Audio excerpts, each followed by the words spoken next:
सच्चिदानन्दरूपाय विश्वोत्पत्त्यादिहेतवे तापत्रयविनाशाय श्रीकृष्णाय वयं नुमः। यं प्रव्रजन्तमनुपेतमपेतकृत्यं द्वैपायनो विरहकातरयाजुहाव पुत्रेति तन्मयतया तर्वो विनेदोस्तं सर्वभूतहृदयं मुनिमानतोऽस्मि। निगमकल्पतरोर्गलितं फलं शुकमुखादिमितद्रवसंयुतं पिबत भागवतं रसमालयं मुहुरहो रसिका भुवि भावुका। ओम नमो भगवते वासुदेवाय। ओम श्री परमात्मने नमः। इस वीडियो में सभी साथियों, सभी भक्तगणों का हार्दिक स्वागत है, हार्दिक अभिनंदन है। श्रीमद् भागवत महापुराण के 10वें स्कंध में चतुर्विंश अध्याय, जिसमें कि इंद्र यज्ञ निवारण का वर्णन किया गया है। श्री शुक उवाच भगवान् अपि तत्रैव बलदेवेन संयुतः अपश्यन्निवसन् गोपा निन्द्रयागकृतोद्यमान्। श्री सुखदेव जी कहते हैं, परीक्षित, भगवान श्री कृष्ण बलराम जी के साथ वृंदावन में रहकर अनेकों प्रकार की लीलाएं कर रहे थे। उन्होंने एक दिन देखा कि वहाँ के सब गोप इंद्र यज्ञ करने की तैयारी कर रहे हैं। तद्विज्ञोऽपि भगवान् सर्वात्मा सर्वदर्शनः प्रसयावनतो पृच्छत् वृद्धान् नंदपुरोगमान्। भगवान श्री कृष्ण सबके अंतर्यामी और सर्वज्ञ हैं।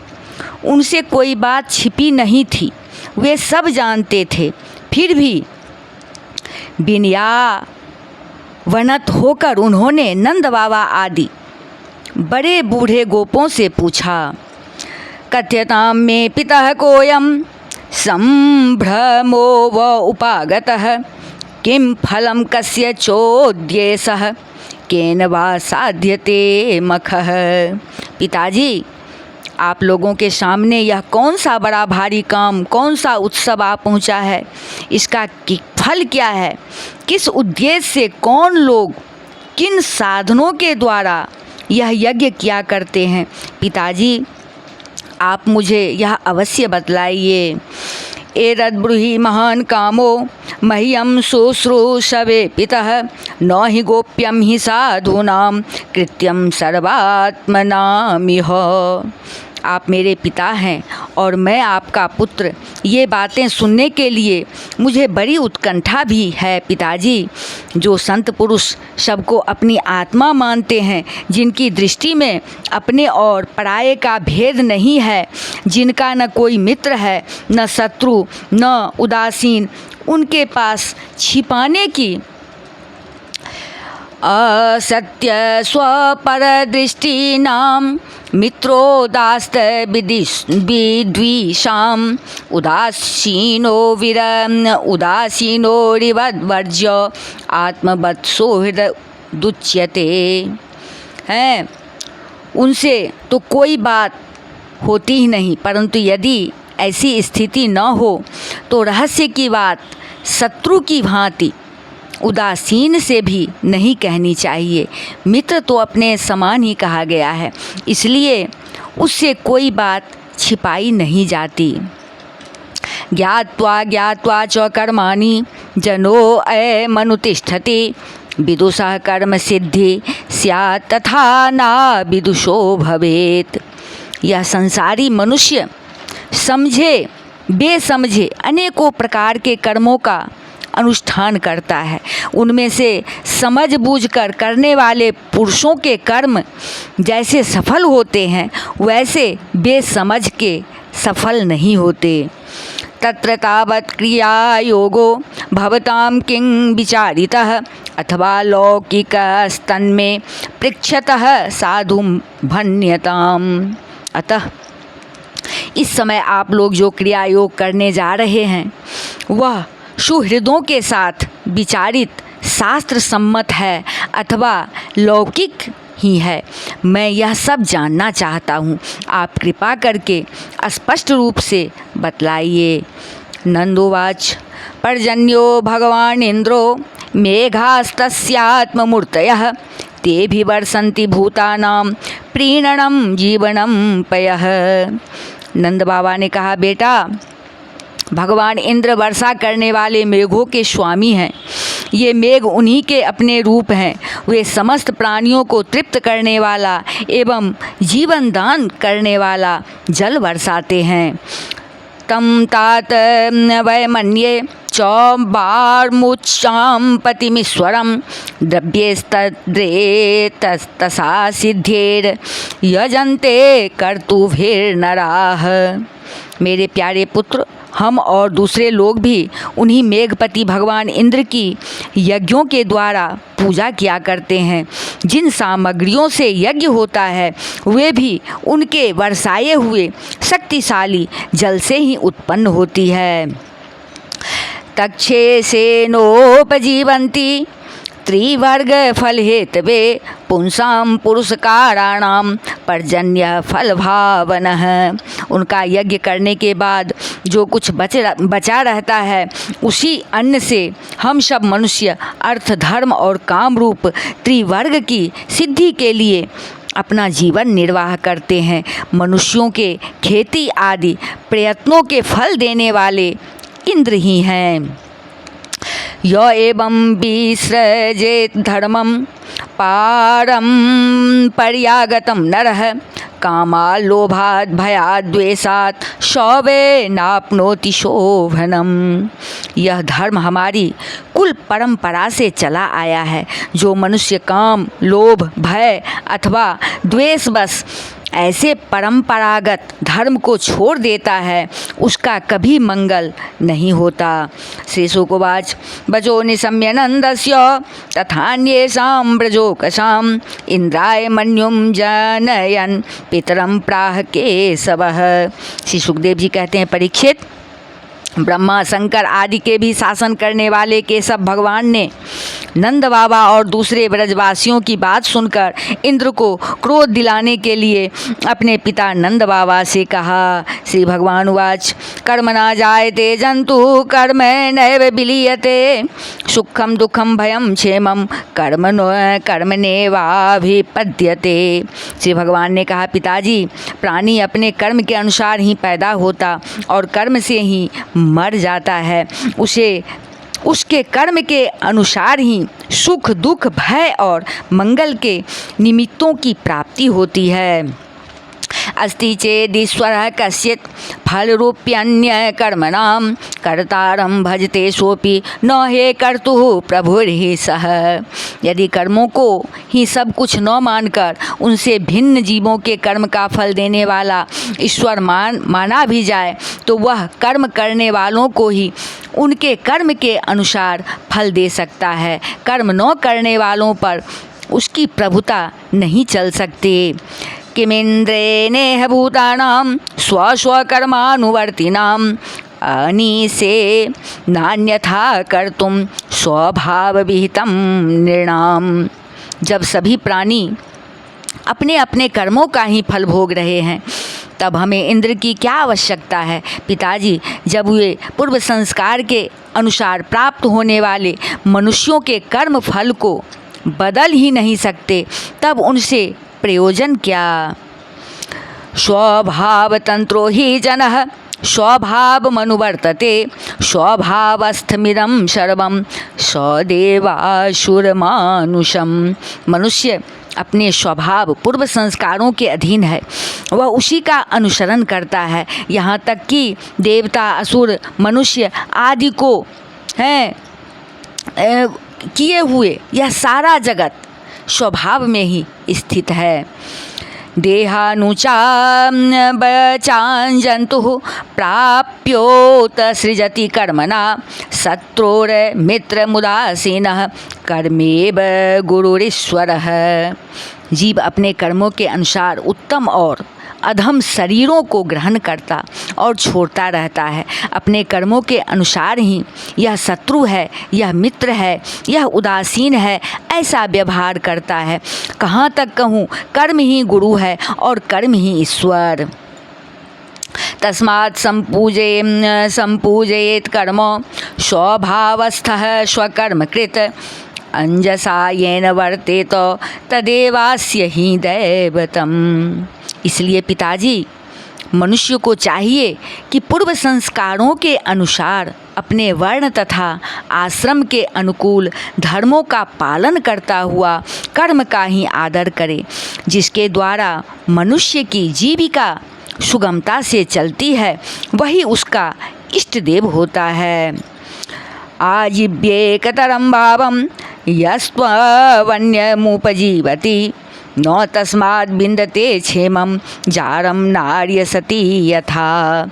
जैसे अपने विवाहित पति को छोड़कर जार पति का सेवन करने वाली व्यभिचारिणी स्त्री कभी शांति लाभ नहीं करती, वैसे ही जो मनुष्य अपनी आजीविका चलाने वाले एक देवता को छोड़कर किसी दूसरे की उपासना करते हैं, उससे उन्हें कभी सुख नहीं मिलता।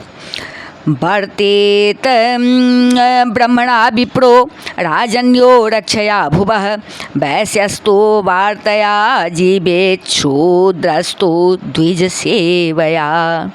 ब्राह्मण वेदों के अध्यापन से, क्षत्रिय पृथ्वी पालन से, वैश्य वार्तावृत्ति से और शूद्र ब्राह्मण क्षत्रिय और वैश्यों की सेवा से अपनी जीविका का निर्वाह करें।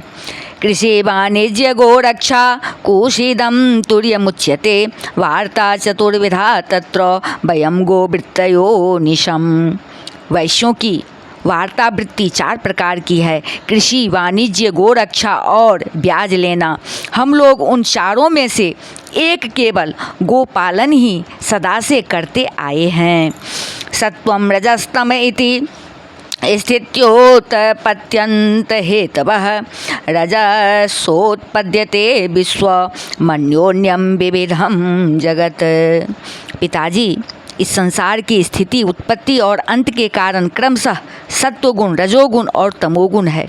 यह विविध प्रकार का संपूर्ण जगत स्त्री पुरुष के संयोग से रजोगुण के द्वारा उत्पन्न होता है। रजसा चोदिता मेघा वर्षन्त्यं भूनि सर्वतः प्रजास्तेरैव सिद्ध्यन्ति महेंद्र किं करिष्यति। उसी रजोगुण की प्रेरणा से मेघगण सब कहीं जल बरसाते हैं, उसी से अन्न और अन्न से ही सब जीवों की जीविका चलती है। इसमें भला इंद्र का क्या लेना देना है, वह भला क्या कर सकता है। न पुरो जनपदा न ग्रामा न गृहा वयम नित्यं बनोकस्तात वन शैल निवासिनः। पिताजी, न तो हमारे पास किसी देश का राज्य है और न तो बड़े बड़े नगर ही हमारे अधीन है। हमारे पास गांव या घर भी नहीं है। हम तो सदा के वनवासी हैं। वन और पहाड़ हमारे घर हैं। तस्माद् गवां ब्राह्मणा नामोद्रेश्चारभ्यतां मखः य इन्द्रयाग संभारा स्तेरयं साध्यतां मखः। इसलिए हम लोग गौओं, ब्राह्मणों और गिरिराज का यजन करने की तैयारी करें। इंद्र यज्ञ के लिए जो सामग्रियाँ इकट्ठी की गई है, उन्हीं से इस यज्ञ का अनुष्ठान होने दें। पच्यन्तां विविधा पाका सुपान्ता पायसादयः संयावा पोपसस्कुल्यः सर्वदोहश्च गृह्यताम्।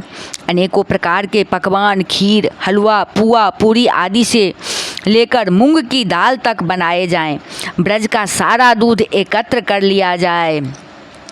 हूयन्तामग्नयः सम्यक् ब्राह्मणैर्ब्रह्मवादिभिः अन्नम बहुविधम तेभ्यो देयम वो धेनु दक्षिणाः। वेदवादी ब्राह्मणों के द्वारा भली भांति हवन करवाया जाए तथा उन्हें अनेकों प्रकार के अन्य गौएं और दक्षिणाएं दी जाए। अन्येभ्यः चाण्डाल पतितेभ्यो यथार्हतः यवसं च गवां दत्त्वा गिरिये दीयतां बलिः। और भी चांडाल पति तथा कुत्तों तक को यथा योग्य वस्तुएं देकर गायों को चारा दिया जाए और फिर गिरिराज को भोग लगाया जाए।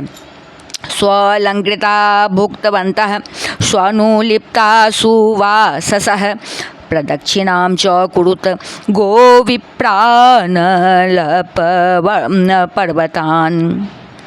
इसके बाद खूब प्रसाद खा पीकर सुंदर सुंदर वस्त्र पहनकर गहनों से सज सजा लिया जाए और चंदन लगाकर गौ ब्राह्मण अग्नि तथा गिरिराज गोवर्धन की प्रदक्षिणा की जाए।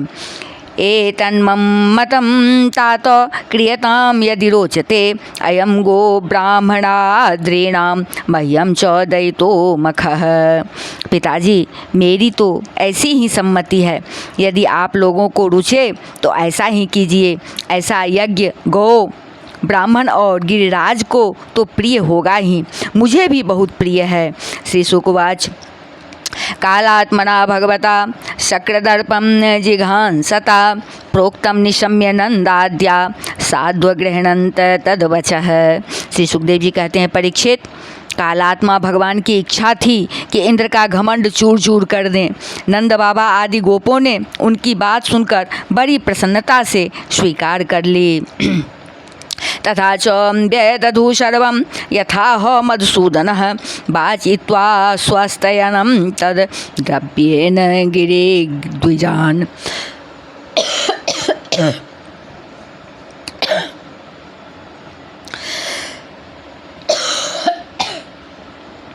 भगवान श्री कृष्ण ने जिस प्रकार का यज्ञ करने को कहा था वैसा ही यज्ञ उन्होंने प्रारंभ किया। पहले ब्राह्मणों से स्वस्ति वाचन कराकर उसी सामग्री से गिरिराज और ब्राह्मणों को सादर भेंटें दी तथा गौओं को हरी हरी घास खिलाई। उपहृत्य बलिं सर्वानाधृता यवसं गवां गोधनानि पुरस्कृत्य गिरिं चक्रुः प्रदक्षिणम। गौओं को हरी हरी घास खिलाई। इसके बाद नंद बाबा आदि गोपों ने गौओं को आगे करके गिरिराज की प्रदक्षिणा की। आनांस्यन्नदुद्युक्तानि ते चारुह्य स्वलंकृता गोप्यस्य कृष्णवीर्याणि गायन्त्यः सद्विजाशिषः। ब्राह्मणों का आशीर्वाद प्राप्त करके वे और गोपियां भली भांति श्रृंगार करके और बैलों से जुती गाड़ियों पर सवार होकर भगवान श्री कृष्ण की लीलाओं का गान करती हुई गिरिराज की परिक्रमा करने लगी। कृष्णस्त्वन्यतमं रूपं गोपविस्रम्भणं गतः शैलोस्मीति ब्रुवन् भूरि बलिमादद बृहद वपुः। भगवान श्री कृष्ण गोपों को विश्वास दिलाने के लिए गिरिराज के ऊपर एक दूसरा विशाल शरीर धारण करके प्रकट हो गए तथा मैं गिरिराज हूँ इस प्रकार कहते हुए सारी सामग्री हैं आरोगने लगे। तस्मै नमो ब्रज जने सह चक्रे आत्मनात्मने अहो पश्यत शैलोषो रूपिणोनुग्रहं व्यधात। भगवान श्री कृष्ण ने अपने उस स्वरूप को दूसरे ब्रजवासियों के साथ स्वयं भी प्रणाम किया और कहने लगे, देखो कैसा आश्चर्य है, गिरिराज ने साक्षात प्रकट होकर हम पर कृपा की है। एसो जानतो मर्त्यान् कामरूपी बनोकसः हन्ति हैस्मे नमस्यामः शर्मणे आत्मनो गवाम्। ये चाहे जैसा रूप धारण कर सकते हैं। जो वनवासी जीव इनका निरादर करते हैं उन्हें ये नष्ट कर डालते हैं। आओ अपना और गौओं का कल्याण करने के लिए इन गिरिराज को हम नमस्कार करें। इत्यद्रे गोद्विजमखम वासुदेव प्रणोदिता यथा विधायते गोपा सह कृष्णा ब्रजम ययुः। इस प्रकार भगवान श्री कृष्ण की प्रेरणा से नंद बाबा आदि बड़े बूढ़े गोपों ने गिरिराज, गौ और ब्राह्मणों का विधि पूर्वक पूजन किया तथा फिर श्री कृष्ण के साथ सब ब्रज में लौट आए। इति श्रीमद्भागवते महापुराणे पारमहंस्यां संहितायां दशम स्कंधे पूर्वार्धे चतुर्विंशोऽध्यायः। बोल वृंदावन बिहारी लाल की जय, राजा रामचंद्र की जय, अम्बा जनकनंदनी की जय, भास्कर भगवान की जय, बजरंगबली की जय, उमापति महादेव की जय, श्रीमद्भागवत महापुराण की जय। बोलिए सब संतन की जय। जय जय श्री राधे।